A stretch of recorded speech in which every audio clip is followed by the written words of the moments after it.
Friends, आप देख रहे हैं फिल्मी राज भाई राज। तो एक नए दिन के साथ मैं अपने सर जैसे जानते हैं कि आयुर्वेद का छात्र हूँ, तो एक नई डिजीज के साथ हम एक नई वीडियो के साथ आपके सामने प्रस्तुत हैं। तो चलिए एक नई रोग के बारे में बात करेंगे। नमस्कार सर। नमस्ते। तो सर आज का जो अपना जो रोग है उसका नाम है स्थौल्य, ओबेसिटी, जो मोटापा है, तो उसके बारे में बात करेंगे। तो सर स्थौल्य ये कैसे, इसका कारण है, ये कैसे उत्पन्न होता है, इसके बारे में थोड़ा बता दीजिए आप दर्शकों को। दर्शकों, सबसे पहले तो मैं आपको एक बात बताना चाहूँ, आजकल का जो sedentary lifestyle, easy and lazy lifestyle जो लोगों का हुआ है, उसके कारण इंडिया में 80 to 90% लोग पर्टिकुलरली ग्रसित है स्थौल्य विकार से, जिसे आधुनिक विज्ञान में ओबेसिटी कहा गया है। इसे मेदो रोग भी हम कहते हैं।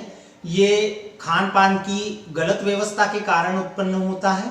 जैसे जो लोग बहुत ज़्यादा दूध, दही, मक्खन, घी, बटर, पनीर, पाव, चावल, आलू आदि से बने हुए पदार्थों का अधिक मात्रा में प्रयोग करते हैं, एक जगह पर स्थिर बैठकर ज़्यादा देर तक खाते पीते रहते हैं, उसके कारण प्रायः ओबेसिटी, मेदो रोग, स्थौल्य विकार उत्पन्न होता है। तो यहाँ पर जब स्थौल्य विकार की हम बात करते हैं तो स्थौल्य के साथ एज ए कॉम्प्लिकेशन के आधार पे और भी बहुत सारे विकारों की उत्पत्ति हो सकती है।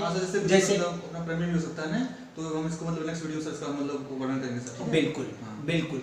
तो प्रमेह विकार हो सकता है। प्रमेह विकार के साथ साथ बहुत ज्यादा शरीर में आलस आना, किसी भी प्रकार के काम में मन ना लगना, ज्यादा नींद आना, ज्यादा मात्रा में भूख लगना, ज्यादा मात्रा में प्यास लगना, शरीर से दुर्गंधता आना, श्वास प्रश्वास की गति से दुर्गंधता आना। और सबसे बड़ी बात तो ये कही गई है कि जैसे जैसे मोटापा बढ़ने लगता है, चाहे वो पुरुषों में हो या स्त्रियों में हो, तो मोटापे के उपद्रव स्वरूप, दैट इज अ कॉम्प्लिकेशन के स्वरूप आगे चलकर बहुत सारे स्त्रियों और पुरुषों में नपुंसकता भी उत्पन्न हो सकती है। तो सर जैसा कि ये हो गया अपना लक्षण इसकी बता दिए आपने, तो सही रहा ये। तो सर तो ये थोड़ा बताइए, इसमें आहार विहार से औषधियां या कौन सा यूज कर सकते हैं। सबसे पहले तो क्या है कि very IMP 2 disease, first one is a diabetes mellitus and second one is a obesity.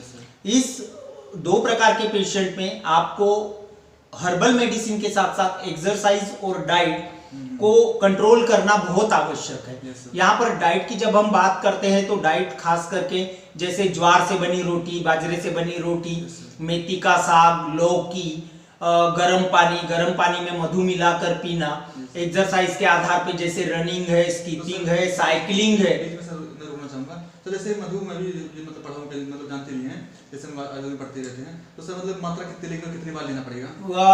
यहाँ पर अगर किसी ओबेसिटी के और डायबिटीज के पेशेंट में आप अगर मधु का प्रयोग कर रहे हैं तो गुनगुने पानी के साथ दिन में एटलीस्ट 2 से 3 बार खाली पेट 1 चम्मच मधु का प्रयोग करना चाहिए। रही बात औषधियों की, तो हर्बल मेडिसिन के आधार पर रोगी विशेष में विशेषता से जैसे मेदोहर गुग्गुल है, कांचनार गुग्गुल है, अभयारिष्ट है, द्राक्षारिष्ट है, तो ऐसे औषधियों का अधिक से अधिक मात्रा में प्रयोग करना चाहिए, लेकिन डाइट कंट्रोल और एक्सरसाइज के साथ। तो यहाँ डेफिनेटली रोगी विशेष में वेट लॉस होने लगता है। रोगी विशेष में वेट लॉस के साथ साथ शरीर का स्थैर्य बढ़ने लगता है, लाइटनेस आता है, वो अपने सभी प्रकार के दैनंदिन कार्य करने में सक्षम हो पाता है। बिहार कुछ बता दीजिए। बिहार के आधार पे जैसे कहेंगे हम अति चक्रमण, जिसे हम कहेंगे कि फास्ट हमने चलना है, दौड़ना है, एटलीस्ट 10 to 15 मिनट स्टार्ट करना है, 10 to 15 मिनट से। इसको बढ़ाकर आप आधा घंटा 1 घंटा भी कर सकते हो। सबसे बेस्ट एक्सरसाइज के आधार पे जैसे साइकिलिंग कहा गया है, स्विमिंग कहा गया है, तो इस प्रकार के एक्सरसाइज हम करते हैं। तो इससे क्या है, मेद का क्षरण होता है, पर्टिकुलरली मेद का क्षय होने के कारण कफ की संचिति, कफ की दुष्टि दूर होती है, और इससे शीघ्रातिशीघ्र क्या है, मेदो रोग दूर होने लगता है, शरीर में हल्कापन आने लगता है, जिससे आगे चल के पेशेंट में इम्पोर्टेंसी या डायबिटीज मेलाइटस जैसे कॉम्प्लिकेशंस दूर होने लगते हैं। कोलेस्ट्रॉल का लेवल कम होने लगता है।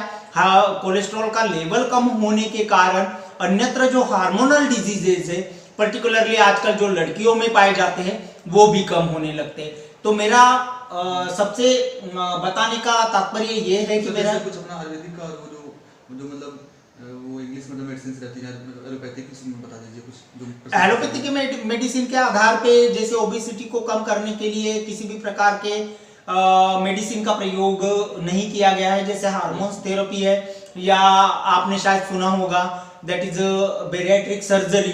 तो बेरियाट्रिक सर्जरी के बहुत सारे कॉम्प्लिकेशंस होते हैं। अभी हमने थोड़ी देर पहले बात कही है कि बता दीजिए मतलब बेरियाट्रिक जो सर्जरी क्या होती है। बेरियाट्रिक सर्जरी के आधार पे जैसे मेद की संचिति पर्टिकुलरली जैसे कि एब्डोमिनल पोर्शन में हो रही है, नेक रीजन में हो रही है, बैक रीजन में हो रही है, तो वहां पर पर्टिकुलरली वो मेद को क्षरण करने वाले, काटने वाले, निकालने वाले प्रोसीजर का प्रयोग करते हैं।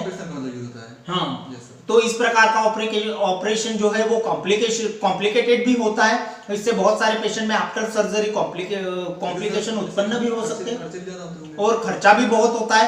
हर सामान्य व्यक्ति इसको अफोर्ड नहीं कर पाता है। तो मैं तो ये कहूंगा कि आप अपनी दिनचर्या, रात्रिचर्या बदले, डाइट को कंट्रोल करें, डाइट के साथ साथ एक्सरसाइज करें, और एक्सरसाइज के साथ साथ जो हर्बल मेडिसिन अभी मैंने आप लोगों को बताई है उसका प्रयोग अधिक से अधिक मात्रा में करें।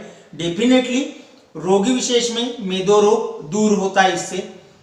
इतनी जानकारी प्राप्त करने के पश्चात भी अगर आपको कोई बात या किसी प्रकार की समस्या आती है तो आपके नियरेस्ट कंसर्न डॉक्टर से आप इसके बारे में सलाह ले सकते हैं और अपने आप को मेदो रोग से दूर रख सकते हैं। धन्यवाद सर। तो दर्शकों, यही था आज का वीडियो।